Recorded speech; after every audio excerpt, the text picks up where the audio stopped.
OCC is preparing for the 35th annual Jazz Fest. We'll tell you what you can expect this year coming up on NCC News at 4.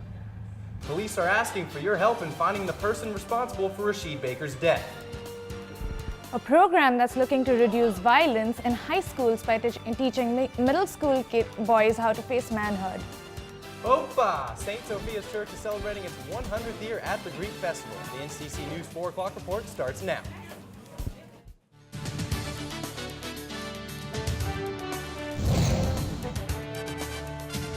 Good evening, I'm Aishwarya Nag Chaudhary. And I'm Jake Lapin. Syracuse Jazz Fest is kicking off its musical-filled weekend today.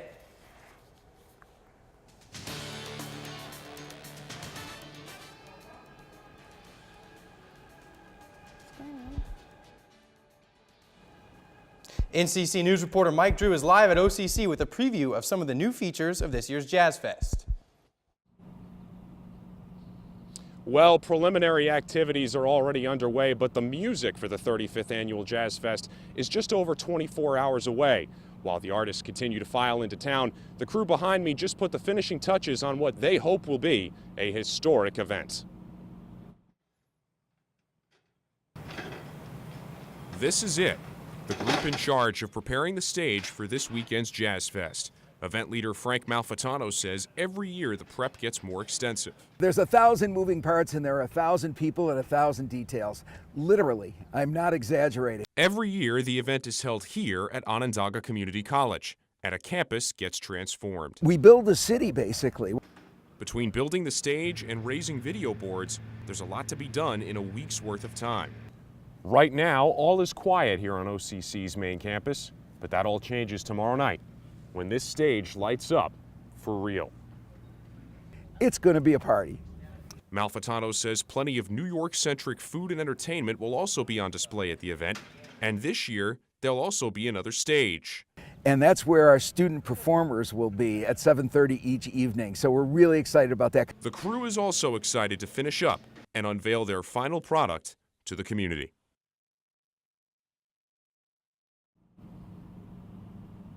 And Todd Rundgren and Ramsey Lewis are two of the headliners for tomorrow's concert, which begins at 5 p.m. Well, guys, looks like everybody's ready to go. Let's go back to you. Thanks, Mike. NCC News reporter Mike Drew reporting live from the OCC campus. Later in the broadcast, we'll meet the man behind the scenes, the founder of Jazz Fest, Frank Malfitano. Russia is not only making headlines in Comey's testimony, but also here in central New York. Onondaga County is among several counties in the state that were possibly hacked by Russia during the 2016 election. The county used equipment from a software company that was targeted in the hack. Onondaga County Elections Commissioner Dustin Zorni says the equipment never connected and the Wi-Fi was unable to access from a remote site. He also says that although there's no indication a hack took place, they are still taking precautions moving forward. The fears that a nation state may have, may have interfered with another nation. Our elections has put everybody on high alert, and we continue to monitor the situation to see what we need to do to prepare in the future. Zarni says even if a hack was successful, it would not have affected the vote. A national organization is planning to protest this weekend in downtown Syracuse. The nationwide anti-Muslim hate group Act for America is sponsoring the rally. Syracuse is among 26 cities covering 18 states across the nation, set to march against the Sharia on Saturday. Sharia, or Islamic law, is a set of religious principles that make up a part of the Islamic tradition. A member of the Islamic Council for Greater Syracuse says that it's surprising to have this in a city which openly welcomes Muslims. What's interesting is that in central New York particularly, we have a huge amount of support from community members, different churches and synagogues and people from Interfaith Works and other organizations and just friends and people at the Syracuse University and the school district. We have a huge amount of support, and it's a very diverse area. That protest is set to begin this Saturday at 10 a.m. at Clinton Square. There's an ongoing investigation for the person responsible for Rashid Baker's death. At a press conference held yesterday, Rashid Baker's family pleaded for any help in finding Rashid's killer. 21-year-old Rashid Baker was shot and killed Monday night in Syracuse's Valley neighborhood. Police are asking anyone with information to call 315-442-5223. I'm pleading, all who know me, who knows my family, who knows my heart. Rashid Equan Baker was my heart. To call that number, to reach out, because we need justice for Rashid. Saturday would have been Rashid Baker's 22nd birthday. Investigators are on the scene of a body found this morning in the village of Cato. Auburn State Police responded to the call this morning a little before 10 a.m. The investigation is ongoing. The town of Cicero has approved a $9.9 million project to build a new highway garage on Route 31. The project was approved by a town council, but a petition opened the vote of the proposal to the public.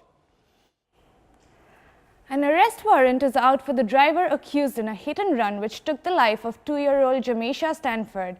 18-year-old Felix Santos wanted for second-degree manslaughter, reckless driving, and leaving the scene after driving onto the curb hitting 2-year-old Stanford last month. The Syracuse police is asking anyone with information on Santos's whereabouts to contact them at 315-442-5222.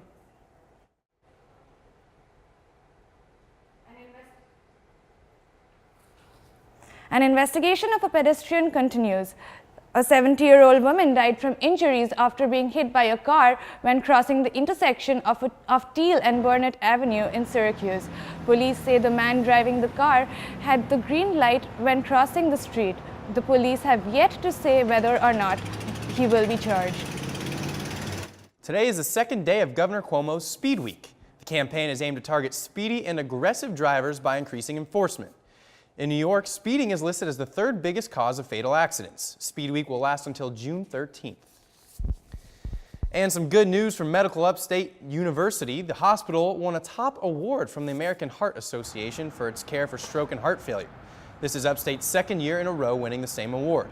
It also won a special award for their care specifically for heart failure. It is the 6th consecutive year Upstate has won the award for heart failure. The stabbing 2 weeks ago in Corcoran High School raised concerns about safety in our schools. NCC News reporter Isabel Sanchez is live in studio to tell us how one special program is helping to fight violence.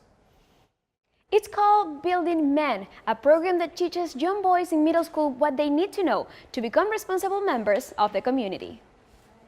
Build the heart of a champion. From the inside out, I believe, fight, love, and work with all my heart. I will fear no one. I respect everyone. In the H.W. Smith, this is a well-known chant. I'll finish the race. I'll keep the faith.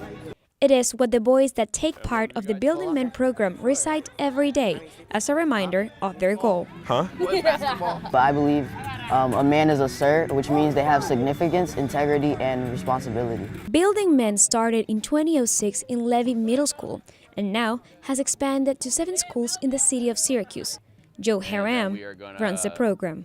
If you ask guys what the Building Men program is about, they'll tell you it's about relationships. It's trying to value and build relationships with our friends, with authority. It is with activities like this when the boys can get together and learn to work as a family. How am I doing here? Good? Mr. Haran, he takes us on a lot of field trips, and they teach us a lot of life lessons. We've gone to homeless shelters and helped out. And for many of these boys, this has really made a difference. It really opened my eyes. Most people believe to be a man you have to beat somebody up, but that's not true. The Building Men summer program will start soon in 3 locations in Syracuse. Over the summer, the program teaches math, English, and the boys' favorite, basketball. Reporting live in studio, Isabel Sanchez, NCC News. Organizers are looking to expand the Building Men program to high schools next year. The ultimate goal is to run the program in every middle school and high school in the city. Syracuse's Greek Fest kicks off today for its 44th year. The festival is hosted at St. Sophia's Greek Orthodox Church on Waring Road and will continue through the weekend. The event begins at 5 p.m. tonight and will have the usual music, dancing, as well as wine tasting and other activities. Volunteers got to work today making fresh pita. There will also be plenty of pastries and other Greek foods to taste to taste test, and a Greek village where you can buy jewelry and clothing. A volunteer at the festival says that the event is more than just eating and raising money for the church. Essentially an annual fundraiser, but it's also a great way to engage the community and kind of share our heritage and our culture with everyone else in the area. The festival also helps celebrate St. Sophia's centennial anniversary. The parish has been a part of the community for 100 years this September. Hopefully, we'll have good weather for the Greek Fest this weekend. Here's NCC weather reporter Kelsey Snyder with our first weather. Yeah, exactly. And this weekend it should be a little bit nicer, but right now it is currently sprinkling outside. But let's take a look at our current conditions. It is about 75, excuse me. Winds coming at 4 miles an hour, so it's not too breezy, but it should stay that way for about the weekend. And humidity is about 33%. That could possibly because it is raining right now. I'll have that later on in the full forecast later on in the program. Thanks, Kelsey. The testimony the world has been waiting for. Comey testified today. We'll break it down for you coming up next. And later we'll give you a behind-the-scenes look at the man behind the Jazz Fest.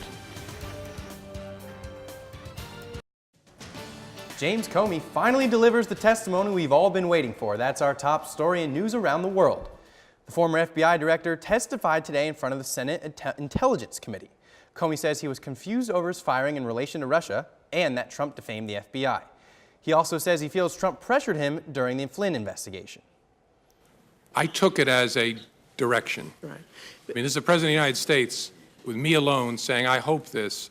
I took it as this is what he wants me to do. Now, I didn't obey that, but that's the way I took it.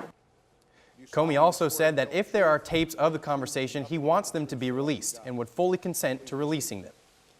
A missing flight with 122 passengers on board has been found near Myanmar. The plane and its passengers were found in the Andaman Sea, just off the coast. 49 of the passengers were in the military, 73 of them were civilians, including 15 children. The plane crashing is still unknown why. The U.S. and Iran have an ongoing dispute in relation to the terror attacks in Tehran yesterday.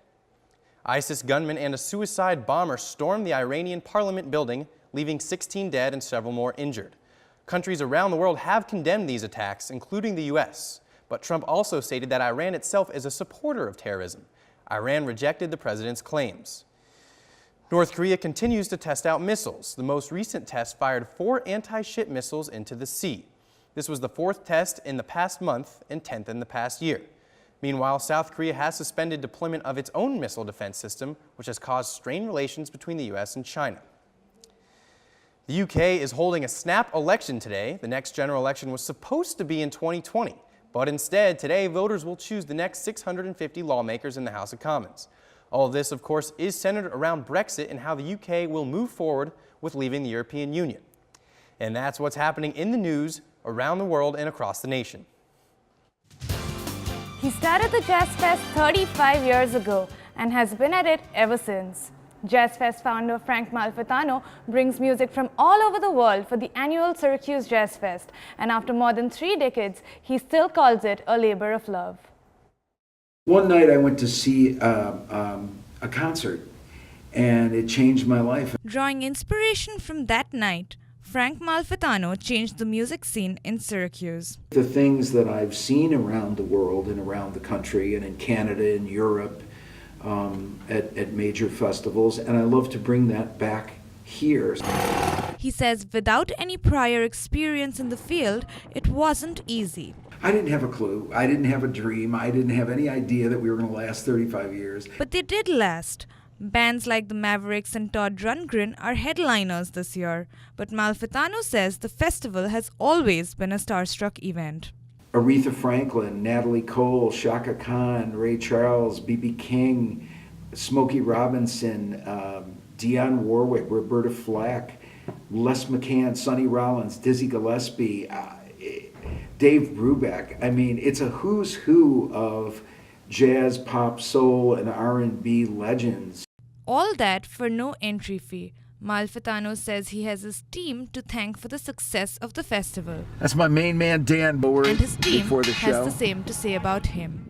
always tries to make it new and exciting. He does this out of a love for the arts, not the usual promoter that does it for the money. For Malfitano, it's about the passion. It's going to be amazing. I always wanted to stay close to the music. I think it's medicine, you know, it's the healing force, it's the great communicator that brings everyone on the planet together. The 35th Syracuse Jazz Fest starts today.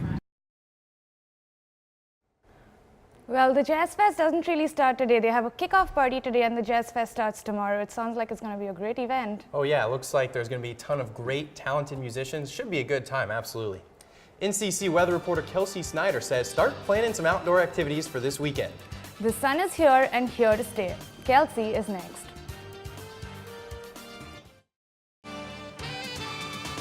Warm weather is on our way. Good evening. I'm your weather reporter, Kelsey Snyder. Let's take a look at our current conditions. Right now it's about 75 degrees. It's about 4 miles. The winds are about 4 miles per hour. Humidity is about 33%. As we saw earlier, it was raining outside, but that won't be long. Let's take a look at our almanac. In 2005, we had a record high of 94 degrees. Now we're nowhere close there, and a low of 40 degrees in 1945. That was a long time ago, and again, it's Syracuse, but right now we're not seeing that. If we take a look at our live radar, it turns out that there's really nothing going on. If we take a look at Syracuse, it shows nothing in the sky, but as of right now, it is raining, so currently, there should be some clouds here, but there's not. Timecast, if you look, it looks like there's a little bit more rain coming up here, some rain to our south, not so much here in Syracuse, but it could be coming up due to the north winds. Tonight at 11, again, a little bit of clouds over here towards the south in Auburn, but not so much up here. It'll be a nice, beautiful sky, maybe some sightseeing, star seeing later. And tonight, again, tonight we'll have 55 degrees, slight chances of thunderstorms, slight chance of showers. We saw earlier that is the case as of right now. And tomorrow is going to be mostly sunny. It looks like we got sun and a little bit of showers, so be prepared if you're going to do some outdoor activities. Just keep an eye on the sky. And as our 5-day forecast, again, Friday, Saturday could be a little crazy with some thunderstorms. Sunday, it's going to be slightly cloudy, but then if we get into Monday and Tuesday, it's going to be sunny Monday and Tuesday. So I know we're working Monday, Tuesday, but if you can go outside at all, get a nice run in or a walk in towards the evening, that will be time for then. Thanks, Kelsey. Now, the weatherman the other day told me that it was supposed to rain this weekend. However, you're saying it should hold up. Yeah, I think it should hold up. Like I said, it should be good. Yeah, that'll do it. All right, Kelsey, sounds good. Next up, Marley Tuskus with NCC News Sports Brief. Plus, Marley will take us into the debate on whether or not you should wear a helmet when you ride your bike.